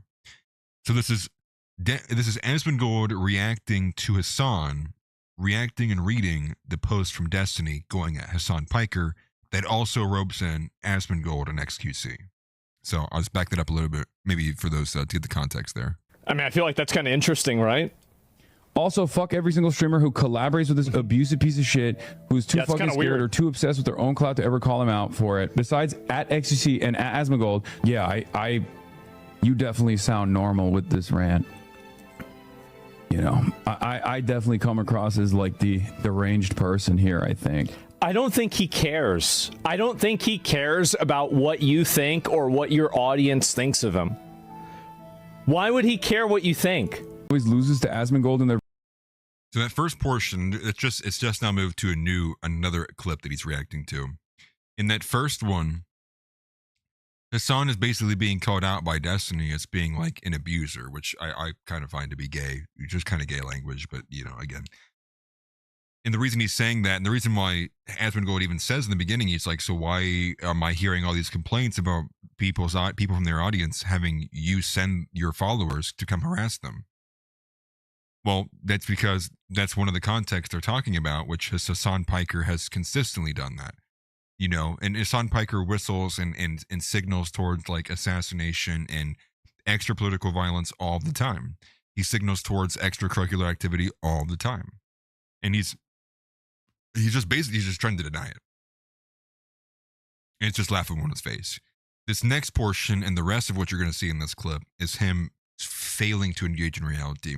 And you're going to hear a change up here. You're going to hear a deflection of what he's going to make it, what it's really about, guys.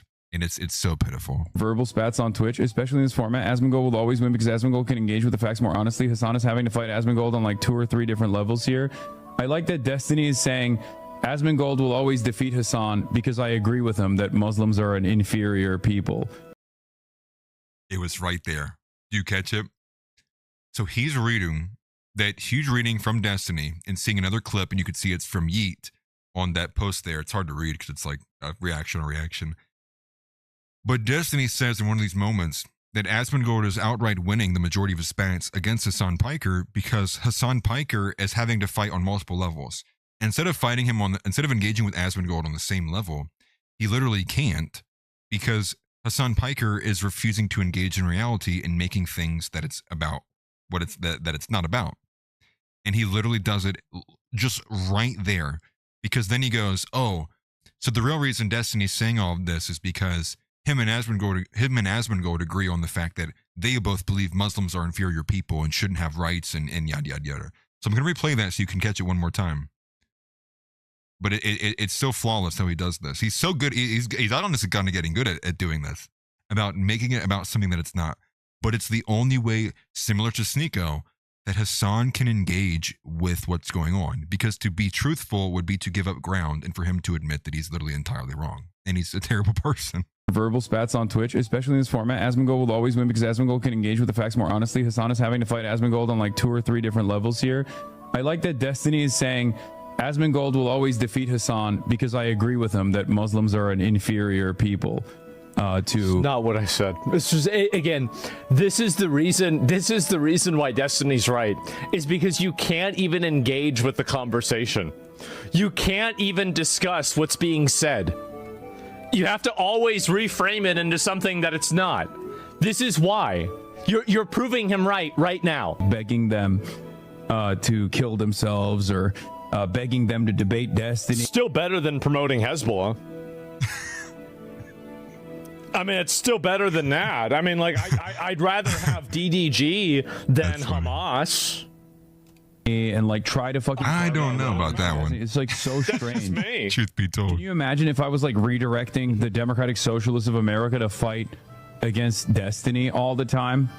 If I was like, hey, can we get some DSA accounts to like constantly tweet about Destiny? That would be fucking insane, right? And no one would do that anyway.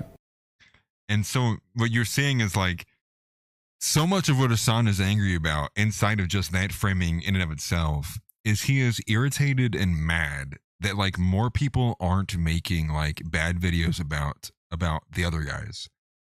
You know, it's like I'm always the one that's being attacked on YouTube, and it's like is the idea that like the concept is that Asmongold and Destiny are like commissioning third-party YouTubers to push content against Hasan Piker. It's like, no, dude, like that's just the general belief. See, Hasan operates from this kind of position that he's like this left-wing populist, right? That and that's how so many of these people operate, dude. They act as if like everyone agrees with them. I find it to be, it's one of those like telltale signs you're talking with someone that's like, that actually just is retarded, is when they talk as if like they're a populist. When in reality, there really is no populism. I mean, we live in a nation where the only populism is like, we like sports. and even that's like, not everybody likes sports. Like this multicultural society that is failing is so utterly deracinated. There is no true populism. The populism really is only going to exist on economic bounds anymore. It'll be that people all agree that UBI should be a thing because AI is coming in. Like you're not going to see any kind of real populism, you know, without getting rid of some of this multiculturalism. And that seems to be off of the table, essentially. But Hasan Piker, like I would even say Williams like this too, where they operate their statements, the way they do their content is as if like everybody actually agrees with them. And it's just simply not the case. Now, in some elements, it's like they may possess more of the pie than not, but again, only in the sense of being a plurality. I think even if you look at the Israel critical crowd, you know, you have people. There's a plurality of people that believe Israel did it, right? But when you look at the majority, the average person, like from people in my friend group, you know, my RL friend group, to people in my family, they find there's people who find Tucker Carlson insane. There's people who find Candace Owens insane. There's people who find Mark Levin insane. There's people all across the board. And so it's much more broken up. It's a much more, you know, the normie circle is a lot closer to the, you know, Tyler Robinson believing of the low narrative. And so the populism is like, it's just not there. You know, on so many of the elements, so many of these contexts, there's not a majorative opinion in many of them. And part of that is because when you have so many different cultures, so many different factions, niche groups, you end up getting this extremely broken, balkanized, complex, complicated, you know, this guy agrees with 7 of my beliefs, this guy agrees with 9, this guy agrees with only 4, this guy agrees with, and so you have this just massive kind of, you know, inception and separation. And so it's like, you could scream as much as you want that you think Israel did it, and you're going to get some cheers from people in the dissident right, because I would say that it does seem to be that the majority in the dissident right seem to be closer to that than not. You're still in the minority in the overall. And so Hasan Piker, in a similar vein, he operates and talks and speaks and engages and does his streams as if he is in this position that like he's in the right and that most people agree with him. And so that's why when he's engaging out with like, why am I not seeing more of these videos? Why is it? He has to explain it away or deflect in it in some vein of like, there must be some manipulation. There must be, Asmongold must be sending these people, or there must be some other element at hand, because it's definitely not based in reality. It's definitely not just because, you know, more people like Asmongold. It definitely can't be because more people are right-wing, you know, chuds and agreeing with Asmongold. You know, it can't be that, at least not in Hasan's worldview. It's for some reason I've already ranted like almost 2 hours. This is just kind of crazy how much I'm being able to rant and talk. So with that, I'm going to cover the Caroline Leavitt story, and I think the rest of it we're going to save for tomorrow. So we're going to cover the Caroline Leavitt story. So I think this is one of maybe the most important. I literally captioned it and said just LMAO. For those who didn't see it. The other stuff that I also had in here that I won't cover, but maybe I'll cover tomorrow, will be Dan Bilzerian, the Bassem Youssef podcast they did, and Andrew Wilson fully backing Nick in the Mamdani thing. But here's the Caroline Leavitt story. I'm going to pull this up on screen for you guys to see. This is from Mark Mitchell Rasmussen Reports. It says, if it isn't careful, the GOP will be the effigy of the boomers that the youth choose to burn. And that's where so much of the energy is right now. The GOP must be utterly destroyed, corrupted, burned down. And in another caption, there was another tweet from another prominent person, pundit, I guess, whatever you would say. And what they had said was, this is her Vivek 2024 Christmas moment. And so I'll go ahead and play it. I think this is her. Is that the right one? No, this is the clip here. I'll go and find it from herself specifically. But she even came to the platform earlier today quoting this interaction, and literally wrote a book and a half trying to excuse what she said, trying to go, no, I didn't say that. No, it wasn't this. And trying to play defense on it. But here is the clip if you have not seen it. Telling you are a spoon-fed child. To come here right now. Some of these kids, and I call them kids because they're in their 20s, and they've never had real jobs, and they're complaining things are expensive. Yes, things are expensive when you don't have a real job. That's right. Do you think that's getting traction? Complaining? Unfortunately, I do, because this generation, my generation, I hate to say it, Gen Z and those younger than me have been raised with just silver spoons in their mouth, just getting everything handed to them. That's not the values this country was built on. It was built on meritocracy and hard work, pulling up your sleeves, pulling yourself up from your bootstraps, and achieving the American dream. And we need to protect it with all we got. Is it laziness? A little bit. Is it because the professor said the country's corrupt, it's evil, and we just need to shake them down and hand money out? It's laziness, and it's the liberal indoctrination. Yeah, where's my you sugar bring up a daddy? great point about our education system. However, I will say a silver lining, so many parents that I talk to across the country are homeschooling, are turning to private education, are turning towards Christian schools across the country because they don't want their children being taught these communist and liberal ideas slammed down their throat. It's why President Trump in the White House has advocated so strongly for school choice across the country. We want kids to be taught to love our country. They should. It is the greatest country in the history of the world. All right. So, you know, the classical slop, if you will, the push. You know, some of that is correct. This is the greatest country in the world. However, it is increasingly less so because of people like her and him at that table. And more than just this being her, maybe perhaps a Vivek Ramaswamy 2024 moment. Like I said at the beginning, you have goy slop and then you have boomer bootstrap boomerisms. You have the BBB and goy slop. Boomer bootstraps boomerisms and goy slop. Two different versions of essentially the same thing. The goy slop desensitizes you, and the boomer bootstrap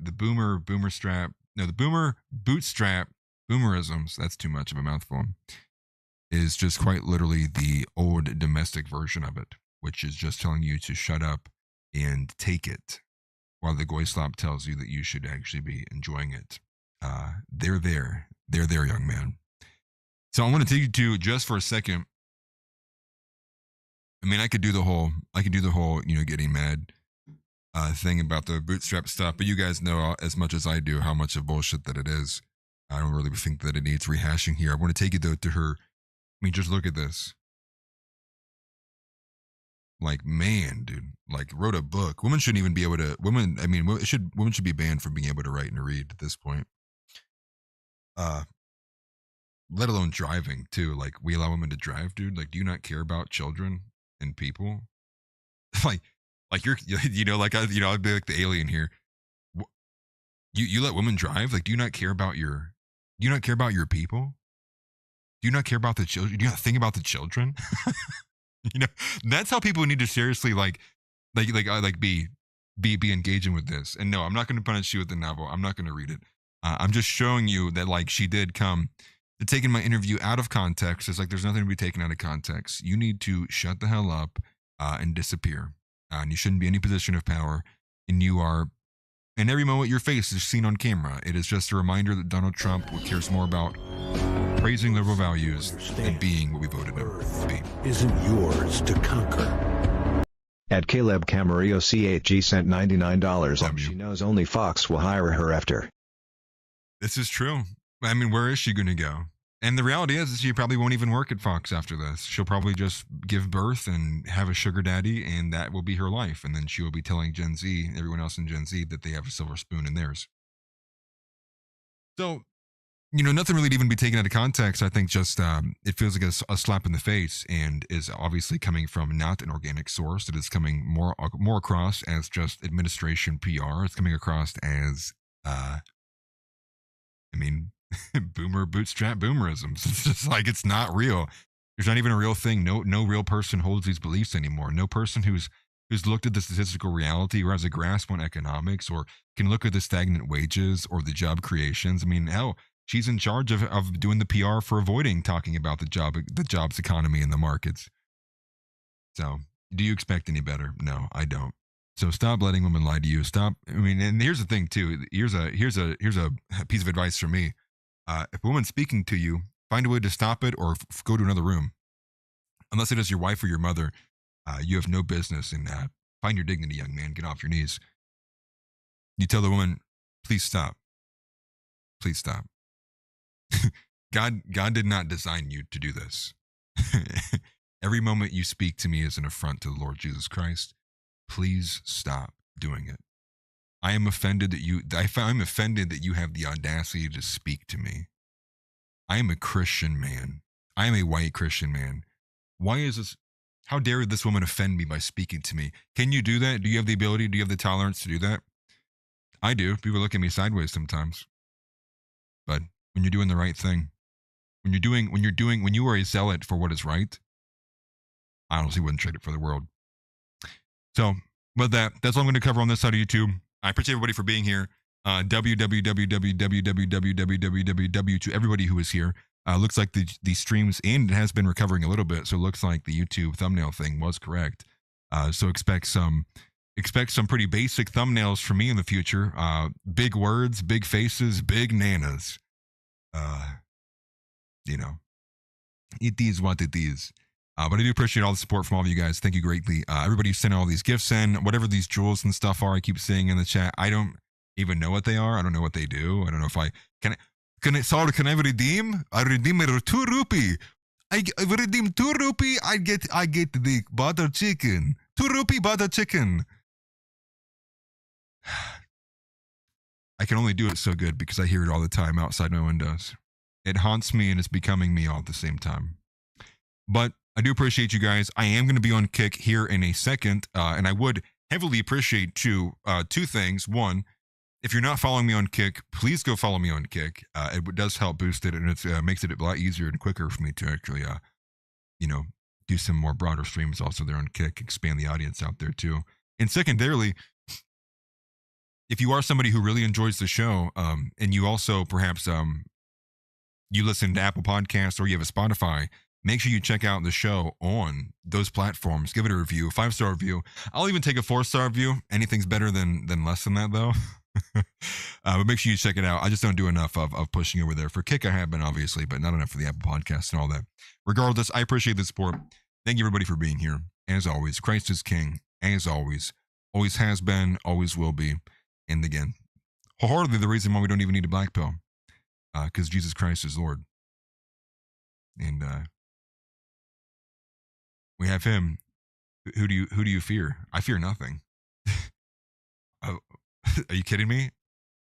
We have Jesus Christ. We have Jesus Christ.